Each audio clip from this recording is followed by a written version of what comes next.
Hello കൂട്ടുകാരെ, PYQ സീരീസിലെ ഇന്നത്തെ question. In the given figure, AOB is a diameter of a circle with center O and AC is a tangent to the circle at A. If angle BOC equals to 130 degree, find angle ACO. ഇത് circles എന്ന ചാപ്റ്ററിൽ നിന്നുള്ള ഒരു 2 mark question ആണ്.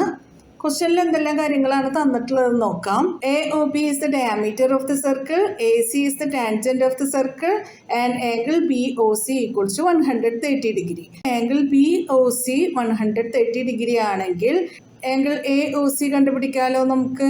ഇത് രണ്ടും linear pairs ആണ്. അപ്പോൾ ഈ രണ്ട് ആംഗിൾസ് ആഡ് ചെയ്ത് കഴിഞ്ഞാൽ 180 ഡിഗ്രി കിട്ടും. അപ്പോൾ അത് യൂസ് ചെയ്ത് നമുക്ക് ആംഗിൾ AOC കണ്ടുപിടിക്കാം. Angle BOC equals to 130 degree. Angle BOC plus angle AOC equals to 180 degree. Linear pairs.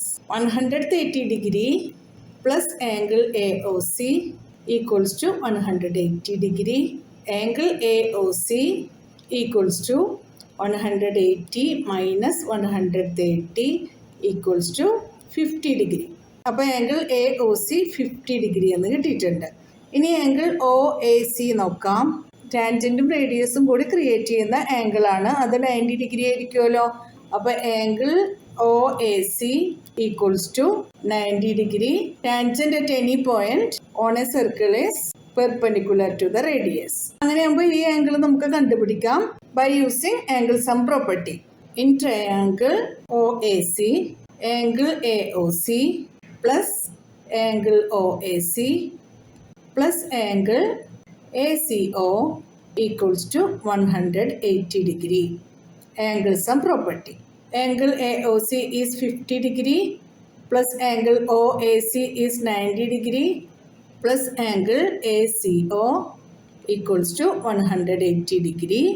Angle ACO equals to 180 minus 90 plus 50 is 140.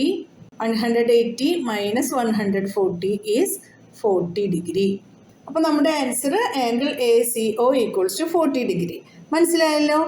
PYQ സീരീസിൽ അടുത്ത ക്വസ്റ്റ്യനായിട്ട് നമുക്ക് നാളെ കാണാം. നിങ്ങൾക്ക് ഈ വീഡിയോ ഉപകാരപ്പെട്ടു എന്ന് തോന്നിയാൽ നിങ്ങളുടെ ഫ്രണ്ട്സിനൊക്കെ ഒന്ന് ഷെയർ ചെയ്ത് കൊടുക്കണം. ലൈക്ക് ചെയ്യാനും സബ്സ്ക്രൈബ് ചെയ്യാനും മറക്കരുതേ. എന്നാൽ ശരി കൂട്ടുകാരെ, താങ്ക് യു. Bye bye.